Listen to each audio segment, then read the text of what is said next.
Hello YouTube, Ronan Kazi. Might not be what you want, but it's what I want. Ghost Recon, Breakpoint, Terminator. What I'm going to talk to you about now is more a conceptual thing about everything. And as I go on, you'll understand what I'm talking about. Let's start with the National Basketball Association. If you look at the evolution of the sport, there was a time when people like Wilt Chamberlain and Kareem Abdul-Jabbar were over 7 foot, and the game morphed from a bunch of just white guys in the 50s to people that were 7 foot tall, that was their profession, and the game became centered around centers, a position in basketball. The NBA merged with the ABA, which experimented with a lot of different ways to play basketball. One of them was the three-point shot. Basketball in the 80s kind of was dominated by the Celtics and the Lakers. Both had traditional centers. But you saw the emergence of people that were 6'9" that could dribble the basketball and handle. They were kind of unicorns. That would be Magic Johnson and Larry Bird. There were still other great players, different sizes, but the game was still segmented that you could only do this, that, or whatever. When we talk about, maybe the 90s, you probably have someone like Shaq comes along and you still have this model of that. And basketball remained the same during the 80s when the Pistons were playing and the 76ers in Boston. It was a lot more physical. They took away some of that physicalness, opened up the game to more scoring. And that eventually evolved into the Golden State Warriors, who shot 3 points. And just a quick thing in math, why are 3-point shots so valuable? If I shoot 50% from the floor and there's no 3-point line, right, I have to take 10 shots to make 10 points, shooting 50%. And I don't think people normally shot 50%. Maybe they did. I take that back. Well, when you're shooting 3 points, you only need to make 3 buckets. You don't have to, 3 bucks out of 10 would give you the 9 points and 10 shots. That's 33%. Most three-pointers shoot 40%. So you're making, right, you're getting 12 points for every 12 shots. So just more efficient way to score. That's why the game has gone that way. So now what has merged are, you look at some of the most dominant players today, someone like Giannis, Joel Embiid, Joker for Denver. They're guys that are all taller that can shoot 3-pointers, and they're still this taller player. And, there was a point where you had everyone was a 6'8" or 6'9" player or less, and you played what quote unquote small ball. And the reaction to that is let's have bigger players and let's put bigs on the floor because you can't stop a big.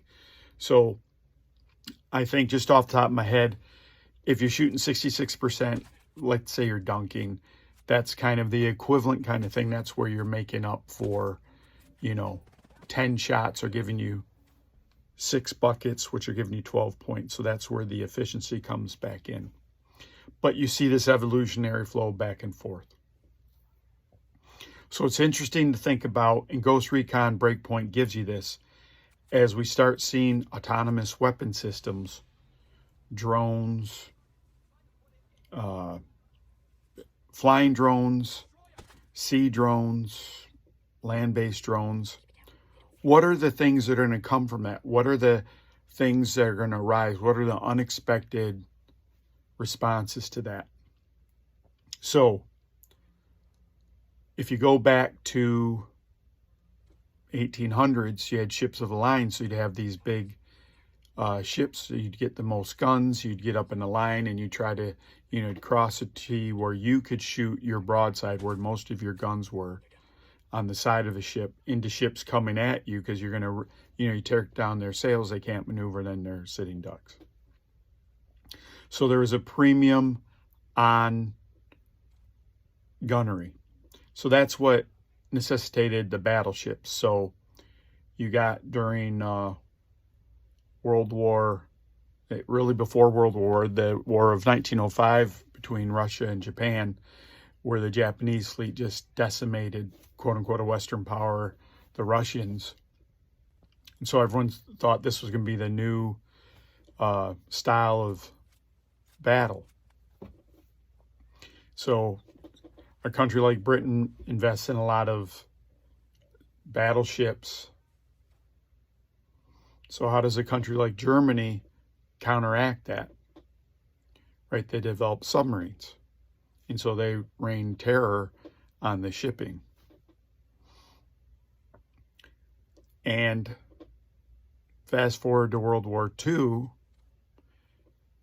there's still thought that these battleships could do a lot of, and there's a story of a German battleship.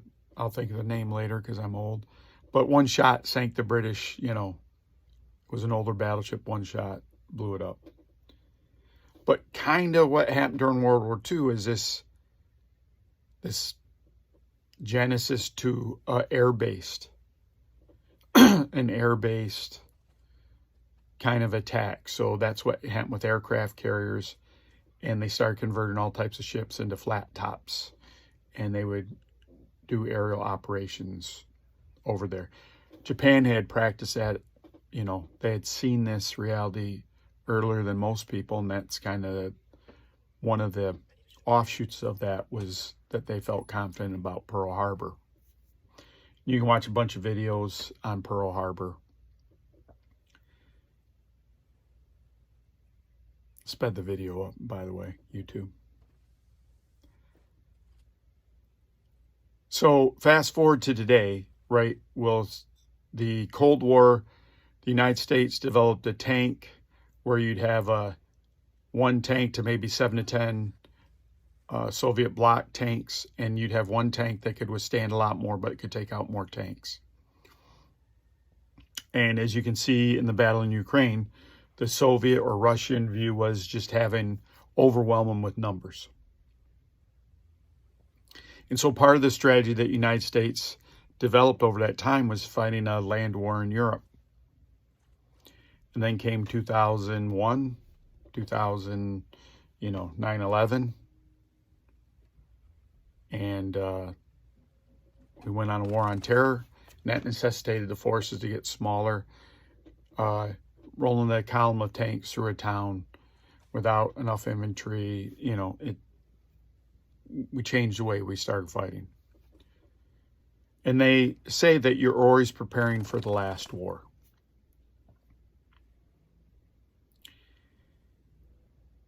And so if you think about anything, again, we start off with basketball. If you think about pro football,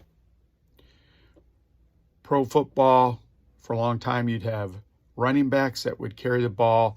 For those of you that are not in the United States, it's a game similar to rugby. It's a little more structured, and it's a little more stop and go. Not a little more, it's a lot more stop and go. But there was a time where running that ball was more important than anything else. And what people found was that it was just more efficient to do passing.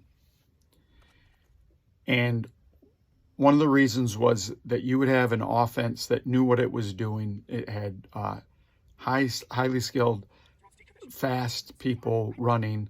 The defense would then have to accommodate that, so they'd have to put smaller. Remember, they're trying to stop the run, but now they put smaller, faster people on the field to accommodate this new passing, which then opens up your running game again. So you have this constant ebb and flow. The offense does this, the defense takes time to react to stop that. The offense then does a new thing. You know what, YouTube? One of my favorite things, I found a helicopter, so I'm going to fly a helicopter. Please like, subscribe, share, unsubscribe, resubscribe. Comment when it's working. Hit subscriptions if you'd like, or notifications, sorry. You already subscribed. Thanks, YouTube. So I've given you two sports analogies. I've given you a war analogy. And one of the things that's come in society, like people will look for inefficiencies in the market to take advantage of the stock market. Stocks are a way of legalizing gambling on the performance of a company. If you gamble that it's going to make money or lose money, you place a bet or an order, and the corresponding things happen. I'm just a horrible person at this point. I'm just lighting this place up for no reason. I can't really see anyone. I'm telling my people to fire when they want, but then I just launch missiles. Sorry, everyone. So then the government makes laws to kind of prevent that, to kind of prevent things from going out of kilter. You have something like Bitcoin, or that whole kind of, maybe Bitcoin is, a type of coin, but you have this digital currency, but there's really no protections. You don't want protections. You want it outside the government. But then when you make things outside of regulation, people can take advantage of you. And so that's why we have regulation in the first place. If you ever want to know why you need regulation, look at a meat packing plant, right? And so you wouldn't want to, if you wish they would follow the rules, or anything else that you're consuming with food. You would want there to be some regulations. You want there to regulate that. When I was growing up, you could just dump your oil anywhere. You could throw your garbage wherever you wanted. That's just how it was. And we slowly changed that. The Clean Water Act in 1990. Yes, there's some provisions that are bad for businesses, but in general, you don't want your drinking water polluted, right? So whether you like regulation or not, some things are good, because we should have like a basis that all of our stuff is good for us and not going to cause us harm. But all of these laws make countermeasures, which make counter laws, which make countermeasures. And that's kind of about this warfare.